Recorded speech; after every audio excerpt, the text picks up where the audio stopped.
আরেক হৃদয় বিদারক দৃশ্যের সাক্ষী হলো বাংলাদেশ।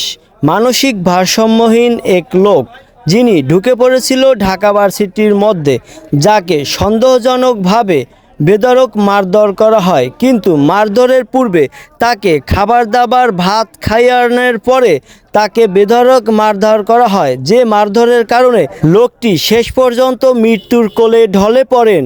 জানা যায় যে 5 বছর আগে গাড়ি অ্যাক্সিডেন্টে তার বাবা মারা যায় এবং তার কিছুদিন পরে তার মা ক্যান্সার আক্রান্ত হয়ে মারা যায়।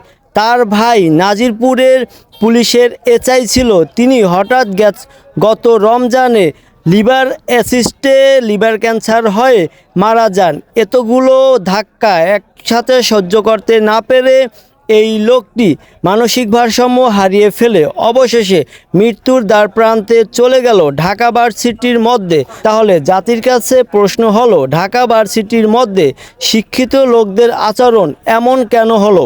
শিক্ষিত লোকেরা একটা লোককে কিভাবে নির্যাতন করে এভাবে মেরে ফেললো? যে ঢাকা ভার্সিটিকে ধরা হতো জাতির মেরুদণ্ড, সেই ঢাকা ভার্সিটি আজকে যে কাজটি করলো, এই কাজটির জন্য ঢাকা ভার্সিটি বাংলাদেশ সহ সব জায়গার মানুষের কাছে আজকে প্রশংসার বদলে সমালোচনার পাত্র, সমালোচনার জায়গা, সমালোচনার একটি প্রতিষ্ঠান হয়ে দাঁড়িয়েছে।